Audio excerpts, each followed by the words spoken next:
శ్రీ మహావిష్ణువుకు దశావతారాల్లాగానే పరమశివుడికి కూడా 10 అంశాలున్నాయని మీకు తెలుసా? అవును, చివరి అంశం మాత్రం చాలా పవర్ఫుల్. చివరి వరకు చూసేయండి. మొదటిది పిప్పలాదుడి అంశం. ఈ మహర్షి ఎంత పవర్ఫుల్ అంటే శనిదేవుని సైతం కంట్రోల్ చేయగలడు.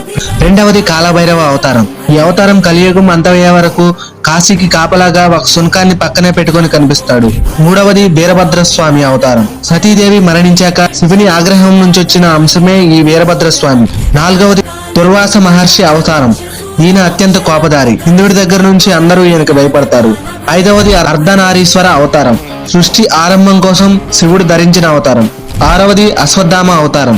మహాభారతంలో గొప్ప యోధుడిగా మనందరికీ తెలుసు. ఏడవ అవతారం శివుడి రుద్రరూపం నుంచి అవతరించిన రుద్రావతారం. ఎనిమిదవది నటరాజస్వామి అవతారం.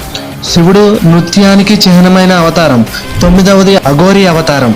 భూతనాథుడిగా పేరొందిన శివుడికి అత్యంత అంకితమయ్యే అవతారం. 10వది ద మోస్ట్ పవర్ఫుల్ అవతారం హనుమాన్ అవతారం. బలం, ధైర్యం, భక్తి, నిస్వార్థ సేవకు చిహ్నం.